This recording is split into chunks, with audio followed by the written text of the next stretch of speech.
Bonjour, comment allez-vous? Shailan, t'as allumé note en préparant le moment de louange ou tu as allumé note pendant que tu préparais le moment de louange, j'avoue, hein? On ne s'est pas concerté, mais il y a un fil conducteur.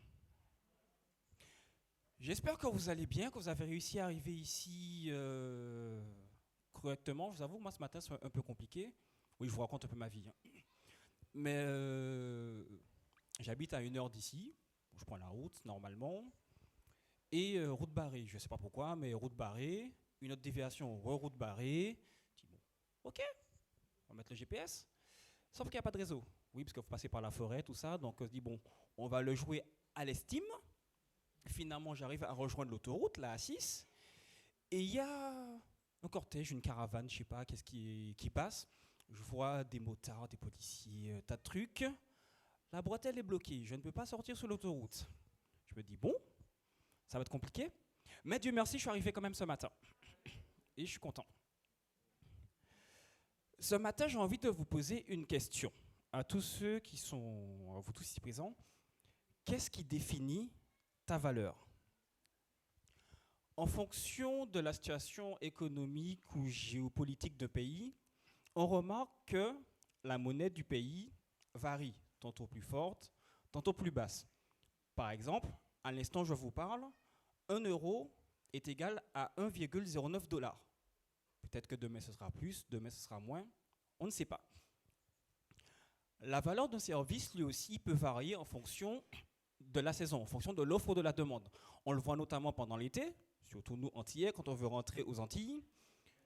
Les 2 000 € de billets pour la famille, ça pique. Alors que hors saison, c'est tout de suite plus intéressant. La valeur de ce service, du coup, a été impactée par le moment, par l'offre ou par la demande. La valeur d'un objet aussi peut varier en fonction de son état. Un véhicule neuf va coûter plus cher qu'un véhicule d'occasion pour un même modèle. C'est normal parce qu'il y a une décote. Mais nous concernant, notre valeur, elle est indexée sur quoi? Qu'est-ce qui définit notre valeur? Certaines personnes vont se sentir valorisées par leur métier. Exemple très simple, en soirée mondaine, en société, ça va faire tout de suite plus classe de dire je suis pilote de ligne, plutôt que de dire, par exemple, je suis infirmière. Pourtant, paradoxalement, une infirmière fait 3 ans d'études, là où un pilote en fait 2. Donc on aurait pu le jouer au nombre d'études. Pourtant, c'est plus, entre guillemets, valorisant de dire, je suis pilote, ou je suis médecin, ou je suis avocat, plutôt que de dire, je suis secrétaire, je suis balayeur de rue, etc. D'autres personnes vont se sentir valorisées par leurs biens, leurs possessions. Par exemple, leur maison. C'est sûr qu'une maison de 200 mètres carrés avec le terrain de 800 mètres carrés sur lequel il y a piscine, jacuzzi, cours de tennis, héliport, c'est tout de suite plus classe et plus valorisant qu'un logement en HLM, par exemple, au cœur du 93, par exemple. Je ne vais pas stigmatiser le quartier, mais on sait que ce sont des quartiers qui sont considérés comme tendus et donc peu valorisants. D'autres personnes encore vont se sentir valorisées par leur fréquentation, par leurs amis. Certaines personnes, surtout avec la société moderne, en général, plus on a d'amis, plus on est en vue. Ce qui n'est pas toujours positif, parce qu'il y a des fois des faux amis qui sont là uniquement pour profiter. D'autres encore peuvent se sentir valorisés par leurs résultats sportifs. Avec les Jeux Olympiques qui arrivent la semaine prochaine d'ailleurs, ce sera le cas, c'est quand même plus classe de rentrer chez soi avec une médaille d'or qu'une médaille de bronze. On l'a vu encore avec l'Euro de football qui est terminé il n'y a pas longtemps. On a été, on ne va pas se mentir, un peu déçus par la performance des Bleus. C'est plus valorisant quand même de rentrer avec la coupe à la maison, on est d'accord? Le point commun de toutes ces situations dites valorisantes, c'est que tout peut s'arrêter en un instant. Concernant le travail, la boîte peut faire faillite et tout de suite on se retrouve au chômage. Donc finalement, le métier il était si valorisant que ça ou pas? Concernant la maison, on peut avoir un incendie, une tempête, une inondation, que sais-je, et en quelques minutes, on perd tout. Finalement, est-ce que c'était une situation si valorisante ou pas? Concernant les amis, je l'ai dit, on peut se retrouver du jour au lendemain avec des amis qui vous tournent le dos parce qu'on a un avis divergent au leur. Est-ce que cette situation amicale était valorisante? La question se pose. Idem pour les résultats sportifs, on l'a vu toujours avec l'Euro, le capitaine de l'équipe de France, Kylian Mbappé, s'est cassé le nez en début de tournoi. S'il avait compté sur ses résultats sportifs pour le valoriser, aujourd'hui, je pense qu'il s'en veut. Du coup, la question se repose, et je vous la pose, qu'est-ce qui définit ta vraie valeur? On va lire en Corinthiens 6, verset 20, qui nous dit « Car vous avez été rachetés à un grand prix. Glorifiez donc Dieu dans votre corps et dans votre esprit qui appartiennent à Dieu. » Lorsqu'on veut faire l'acquisition de quelque chose, si on estime que ça vaut le coup, on est prêt à mettre le prix dessus. Je vais prendre un exemple qui va parler à tout le monde. Un smartphone dernier cri.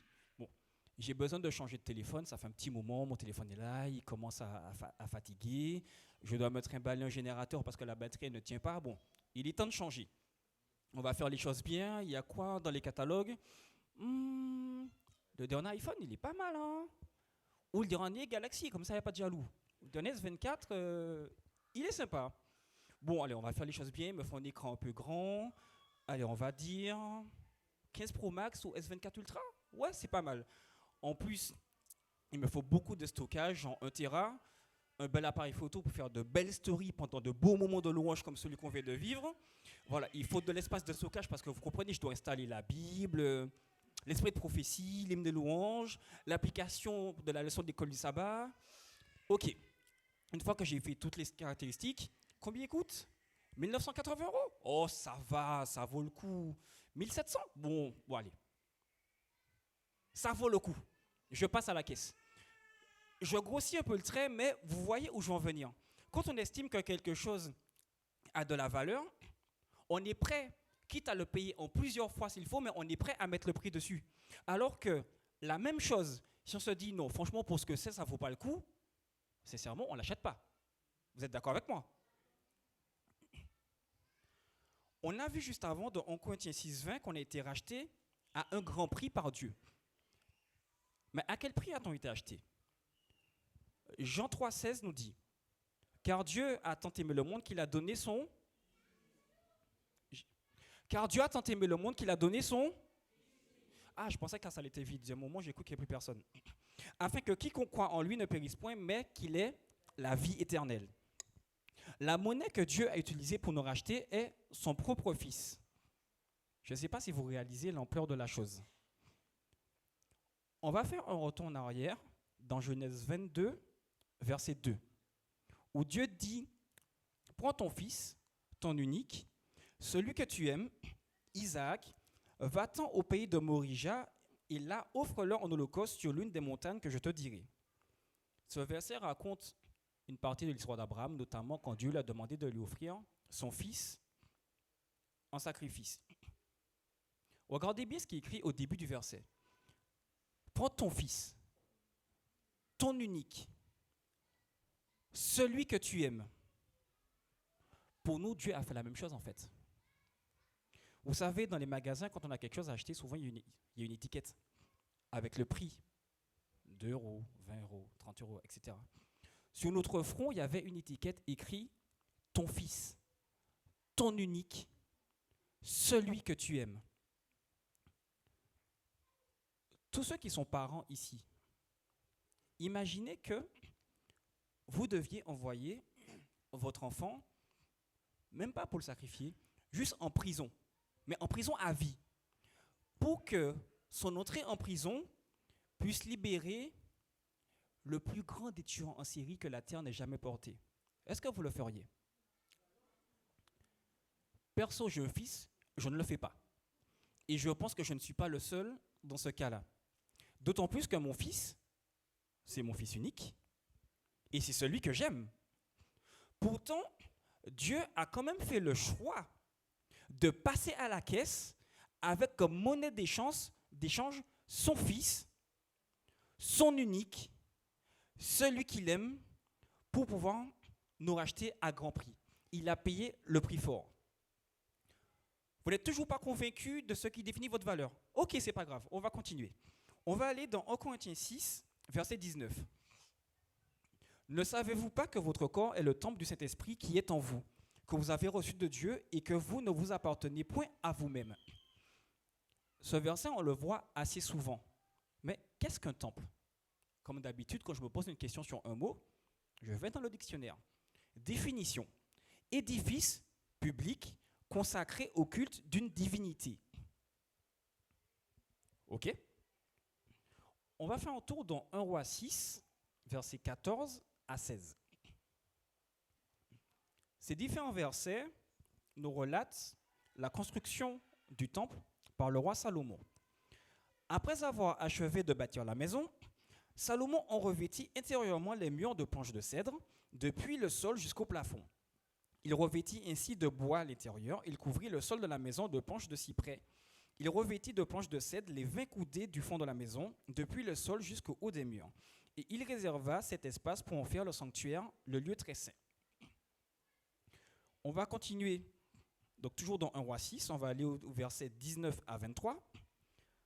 Salomon établit le sanctuaire intérieurement au milieu de la maison pour y placer l'arche de l'alliance de l'Éternel. Le sanctuaire avait 20 coudées de longueur, 20 coudées de largeur et 20 coudées de hauteur. Salomon le couvrit d'or pur. Il fit devant le sanctuaire un autel de bois de cèdre et le couvrit d'or. Il couvrit d'or pur l'intérieur de la maison et il fit passer le voile dans des chaînettes d'or devant le sanctuaire qu'il couvrit d'or. Il couvrit d'or toute la maison tout entière, et il couvrit d'or tout l'autel qui était devant le sanctuaire. Il fit dans le sanctuaire 2 chérubins de bois d'olivier sauvage ayant 10 coudées de hauteur. On va avancer au verset 30 et 31.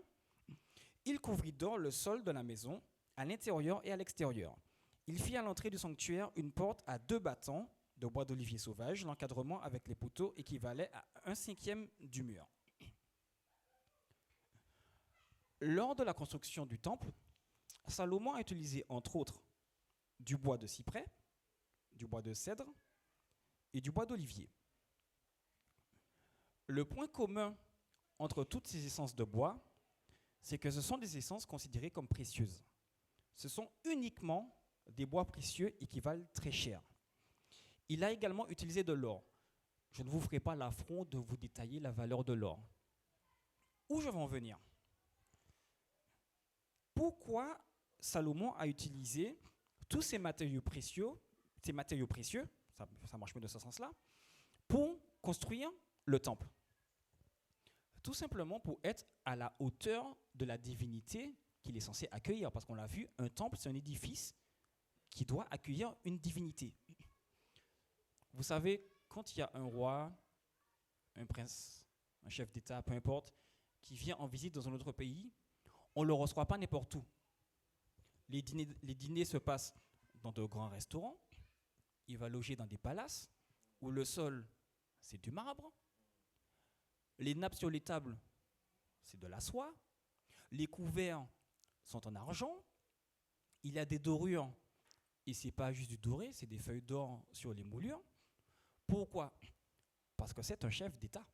C'est quelqu'un d'important. À plus forte raison, si quand on doit accueillir un chef d'État quelque part, on lui déroule le tapis rouge, on lui déroule tous les honneurs. Si nous sommes le temple du Saint-Esprit, ça veut dire que nous sommes de nobles constitutions, tout comme le temple que Salomon a construit l'a été.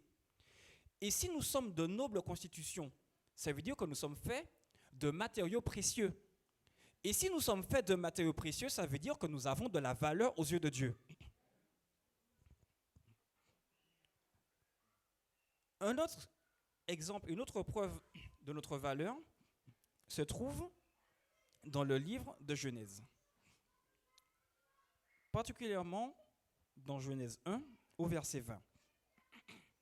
Dieu dit que les eaux produisent en abondance des animaux vivants et que des oiseaux volent sur la terre vers l'étendue du ciel. Ensuite, au verset 24, Dieu dit que la terre produise des animaux vivants selon leur espèce, du bétail, des reptiles et des animaux terrestres selon leur espèce, et cela fut ainsi. Maintenant, lisons le verset 26 de Genèse 1. Puis Dieu dit, Faisons l'homme à notre image, selon notre ressemblance, et qu'il domine sur les poissons de la mer, sur les oiseaux du ciel, sur le bétail, sur toute la terre et sur tous les reptiles qui rampent sur la terre. Est-ce que vous avez senti une différence entre ces trois versets? Parce qu'il y a une différence de taille. Dans les deux premiers versets qu'on a lus, donc dans Genèse 1, versets 20 et 24, Dieu dit, comme on dit, Dieu dit et la chose arrive. Donc Dieu dit que les eaux produisent et Dieu dit que la terre produise. Et dans Genèse 1, verset 26, Dieu dit, faisons l'homme à notre image. Ici, on a un verbe d'action. Dieu vient faire. On le voit d'ailleurs dans Genèse 2, verset 7. L'Éternel Dieu forma l'homme de la poussière de la terre. Il souffla dans ses narines un souffle de vie et l'homme devint un être vivant. Dans d'autres versions, notamment dans la version français courant, le verbe qui est utilisé à la place de former, c'est façonner. Je vous donne la version français courant. Le Seigneur Dieu prit de la poussière du sol et en façonna un être humain, puis il lui insuffla dans les narines le souffle de vie et cet être humain devint vivant.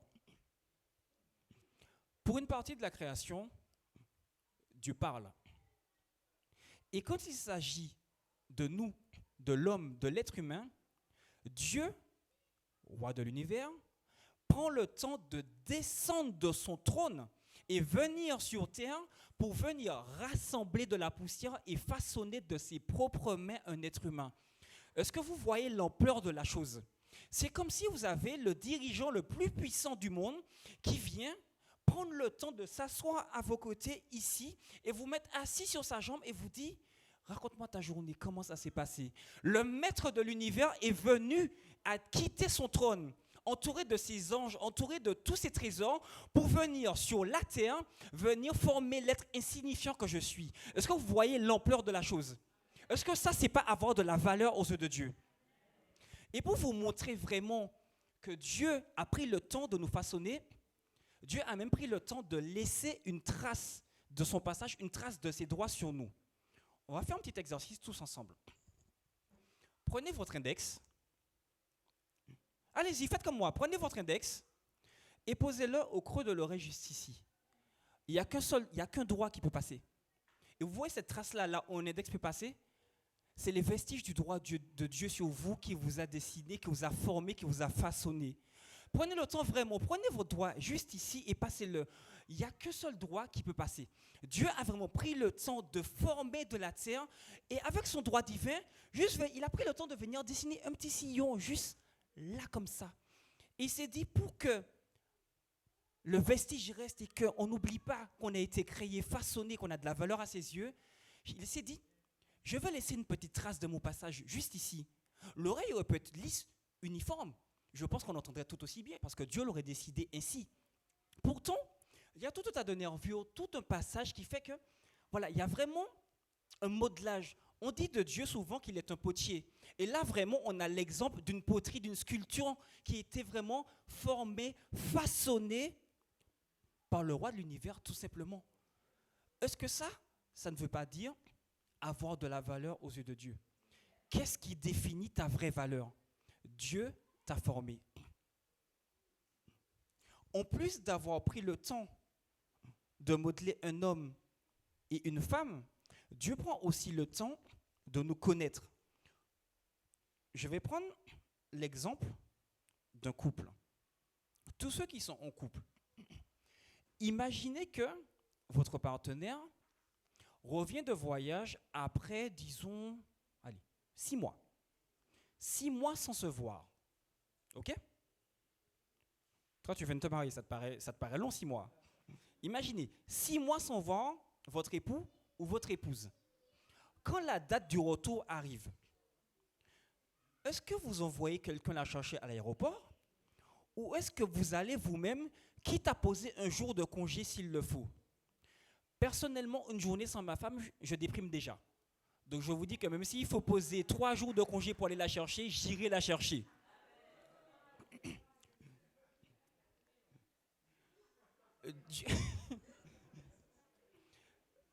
Dieu fait la même chose avec nous.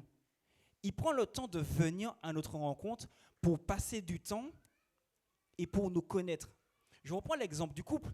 Quand on aime quelqu'un, on prend le temps de la connaître. On a envie de passer du temps avec cette personne pour apprendre à l'aimer, apprendre à la découvrir, apprendre à la connaître. Et Dieu fait pareil avec nous.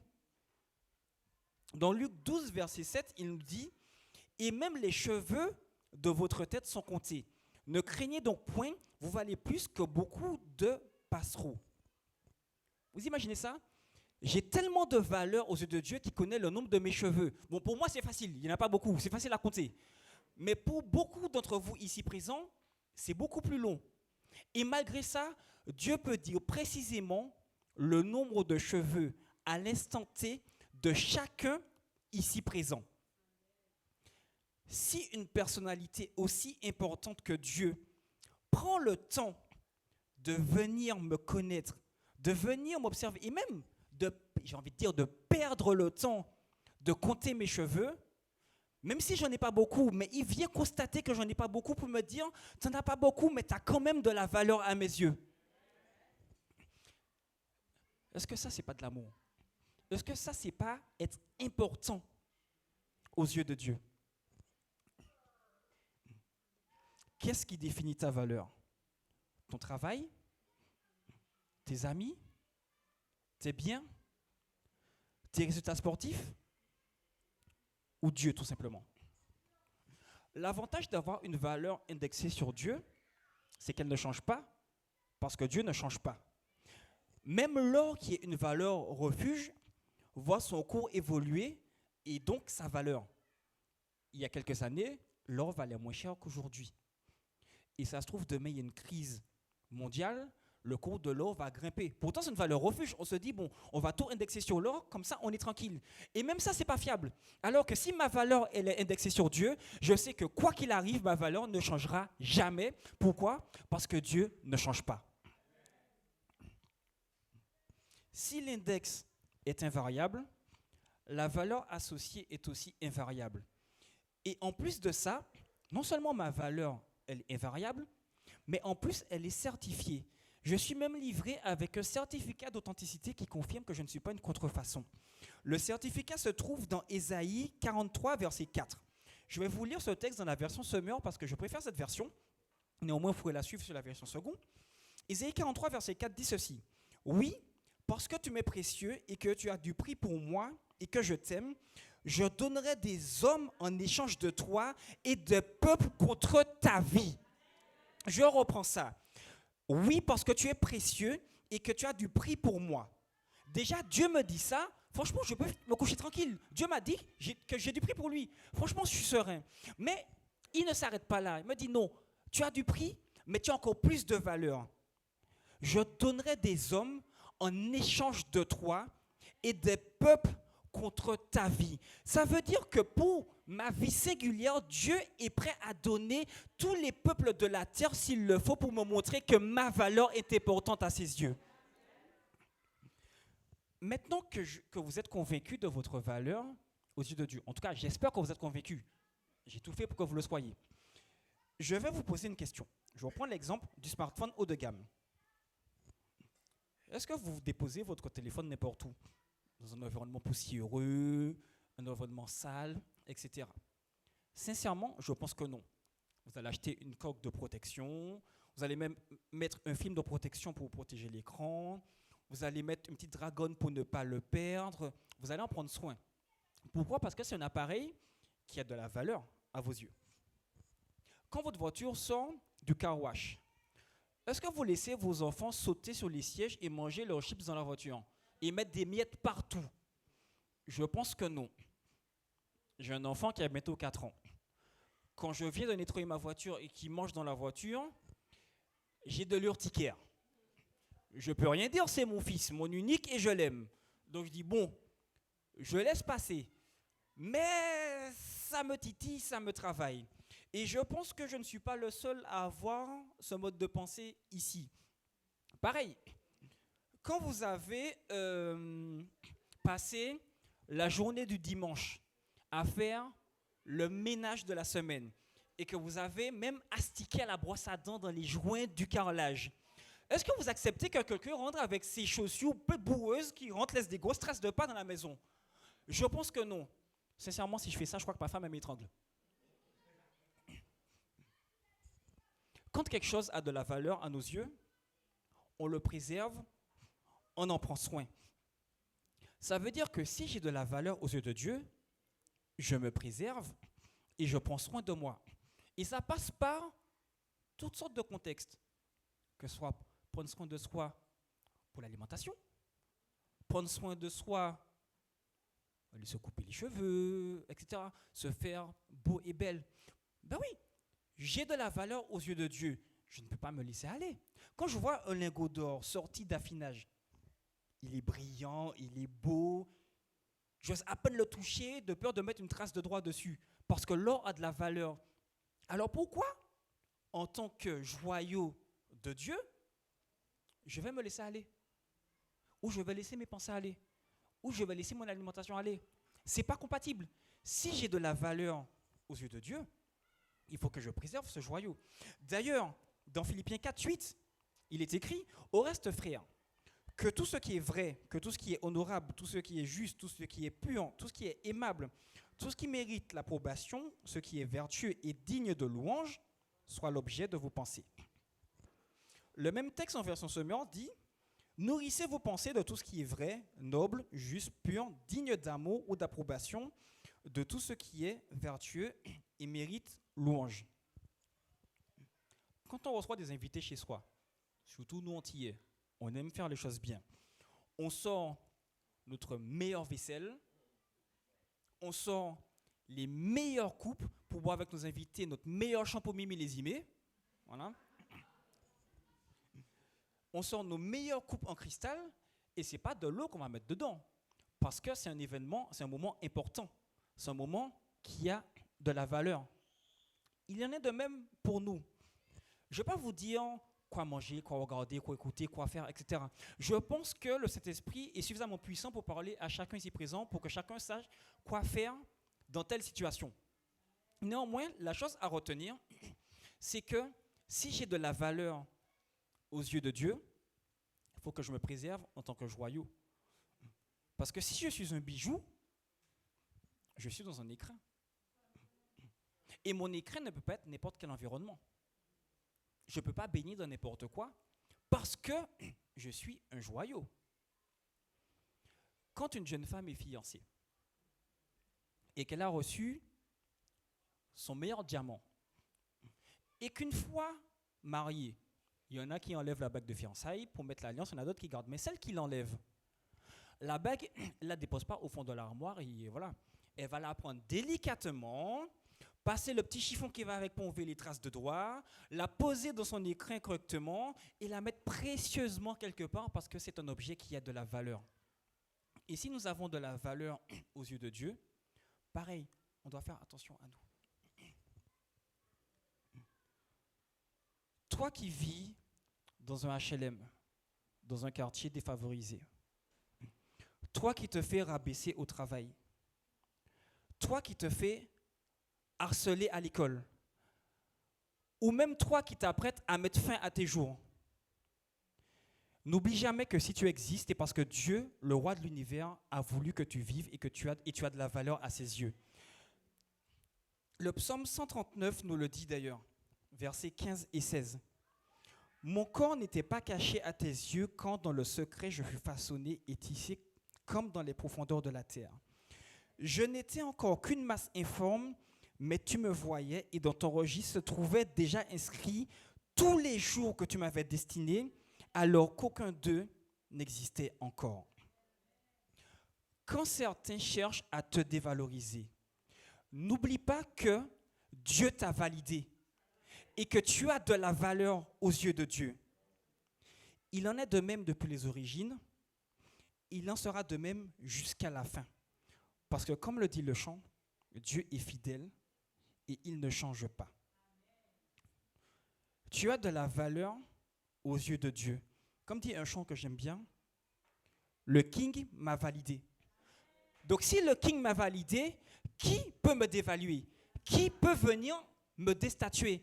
J'ai comme statut joyau divin. C'est écrit sur mon front, joyau de la couronne divine, parce que j'ai été racheté à grand prix. Et le prix, c'est le Fils unique. de Dieu, son Fils, son unique, celui qu'il aime. Si j'ai vraiment de la valeur aux yeux de Dieu, qui peut me déstatuer? Qui peut me dire tu ne vaux rien? Et en sortant d'ici, vous pouvez vous la raconter. Si quelqu'un vous regarde de haut, tu lui dis c'est pas grave, le King m'a validé. C'est pas grave, j'ai de la valeur aux yeux de Dieu. C'est pas grave, je suis une pierre précieuse aux yeux du roi de l'univers. Qui peut vous enlever ce statut? Personne. On pourra vous harceler. Votre patron pourra vous chercher des noises, pourra faire ce qu'il veut. Un membre de votre famille pourra vous chercher des noises. Vous pouvez avoir tous les problèmes du monde. Mais à partir du moment où vous êtes dans le doute, à partir du moment où quelqu'un, ici présent ou pas, ou l'un de vos proches, aura peut-être envie de mettre fin à ses jours, dites-lui, attends, avant que tu ne viennes au monde, tous tes jours étaient déjà définis par Dieu. Ne va pas venir arrêter ce que Dieu a prévu pour toi parce que ta valeur, elle est là. Ne va pas interrompre ce que Dieu a prévu. Ne va pas réduire la valeur que tu as aux yeux de Dieu. Ta valeur est déjà définie. Ta valeur est indexée sur Dieu, sur le roi de l'univers. Étant donné que le roi de l'univers ne change pas, ta valeur ne change pas. Donc même si tu as un passage à vide, dans tous les cas, tu as de la valeur aux yeux de Dieu et il ne t'abandonnera pas car tu comptes à ses yeux et ne l'oublie jamais. N'oubliez pas ceci. Quel que soit ce qui va se passer, quel que soit ce qu'on vous dira, quel que soit ce que vous pourrez penser, quel que soit la difficulté à laquelle vous serez confronté, quel que soit, je peux digresser longtemps autour de ça, mais sachez une chose, vous avez de la valeur aux yeux de Dieu. Et ça, personne ne pourra jamais vous l'enlever. Vous avez été choisi par Dieu dès les origines. Et vous êtes choisi par Dieu jusqu'à la fin.